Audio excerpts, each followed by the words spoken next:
Hello everyone, তোমরা সকলে কেমন আছো? আশা করছি ভালো আছো। আর আমিও মোটামুটি বেশ ভালোই আছি। তো আজকে রান্নাবান্না তো শুরু হয়ে গেছে। আর আমি সকালবেলা উঠে আমি ফ্রেশ হয়ে নিয়েছি, ঘরে অন্য সমস্ত কাজ সব করে নিয়েছি। তো এবার হচ্ছে এখন রান্নার পালা।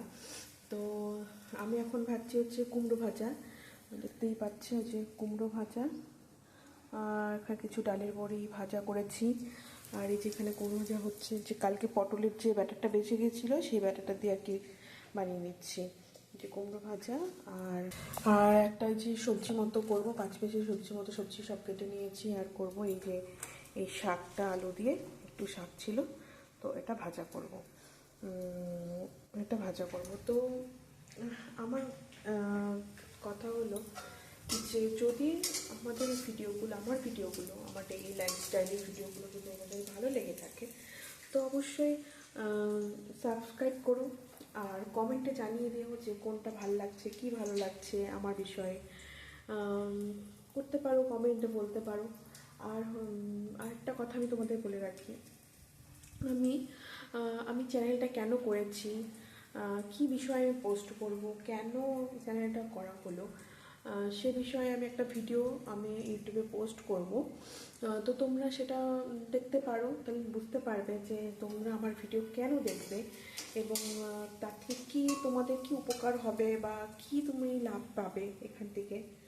তো সেই বিষয়ে একটা পোস্ট করব, তো তোমরা দেখো আর আমার সাথে থেকো, দেখো আমি কি করছি না করছি।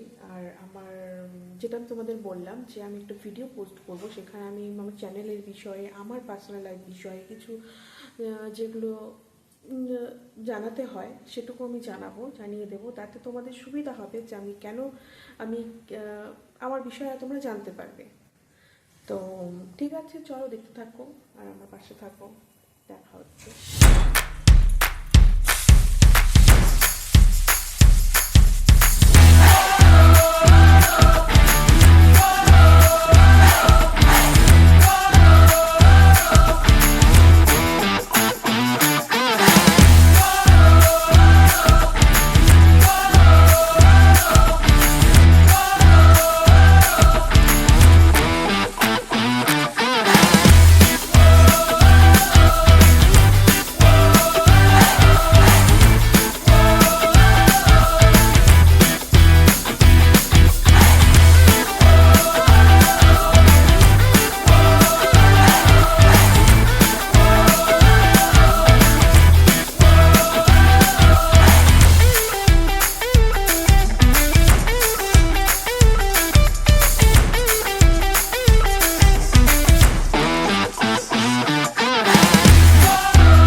আলুগুলোকে সুন্দর করে ভেজে নেওয়ার পরে আমি শাক পাতাগুলোকে আমি দিয়ে দিলাম।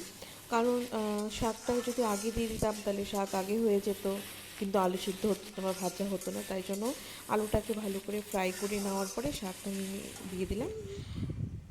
তারপরে দেখো বাইরে ওয়েদারটা তো দেখতেই পাচ্ছ, একদম মেঘলা ওয়েদার, কিন্তু কোনো বৃষ্টি নেই, একটা ভ্যাপসা গরম ছাড়ছে, কিন্তু তাও দেখে চোখে আরাম লাগছে যে রোদটা নেই। দেখো গল্প করতে করতে আমার শাক ভাজা প্রায় কমপ্লিট হয়েই গেছে। আমি এরপরে এটাকে নামিয়ে নেব। তো এরপরে আমি সেকেন্ড যে প্রিপারেশনটা করেছি সেটা হচ্ছে সেই পাঁচ ফোড়নের সবজিটা করব। তার জন্য প্রথমে আমি তেলের মধ্যে গরম করা তেলের মধ্যে দিয়ে দেবো পাঁচফোড়ন। তো পাঁচফোড়ন দেওয়ার পরে একে একে আমি একটু শুকনো লঙ্কা, তারপর সবজিটা ছেড়ে দিয়ে সেটাকে একটু ভালো করে ভাজবো। তো তারপরে আমি মশলাগুলোকে অ্যাড করব, কারণ আমার মনে হয় যে মশলাগুলো পরে অ্যাড করলে সবজির স্বাদ অনেকটা বেড়ে যায়। তো চলো দেখতে থাকো। ব্যাকগ্রাউন্ডে শুনতেই পাচ্ছ আমি গান চালিয়ে গেছি, কখনো কখনো আমি একটু গান শুনে রান্না করতে করতে।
তোমাদেরকে বলেইছি আমি সবজিতেও মশলাপাতিগুলো একটু পরেই দিই।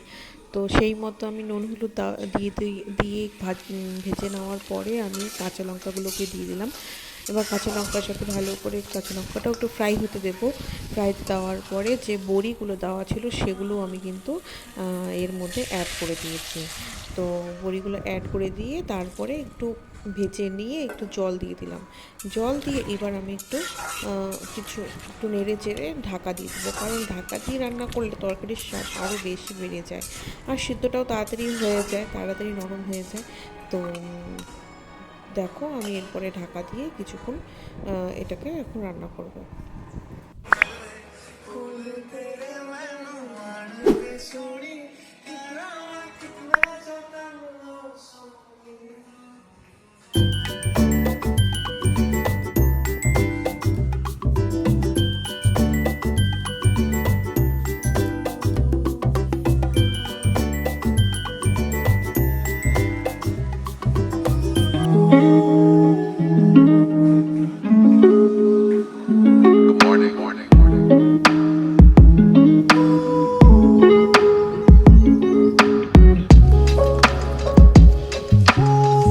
দেখো রান্না তো প্রায় আমার কমপ্লিট দিকে, এখন শুধুমাত্র একটু মুগ ডাল করেছিল, সেই সব ডালটা সোমবার দেবো। তো আজকে দুপুরে মেনু ছিল মুগ ডাল, শাক ভাজা, কুমড়োর বড়া, আর হচ্ছে পাঁচমিশালি সবজি। আর এই ছিল আজকে দুপুরের লাঞ্চ। আর এরপরে আমি সেরকম কোনো ব্লগ করতে পারিনি, কারণ শরীরটা খুব একটা ভালো ছিল না। তো রাতে বানিয়েছিলাম পরাঠা, আলু কি পরাঠা বানিয়েছিলাম। তো এই ছিল আজকের দিনের ব্লগ। তো তোমাদের কেমন লেগেছে অবশ্যই দেখবে, পুরোটা ভিডিও দেখবে এবং কমেন্টে জানাবে যে কেমন লাগলো। তো দেখা হচ্ছে পরে অন্য কোনো একটা ভিডিওতে। আজকের জন্য টাটা।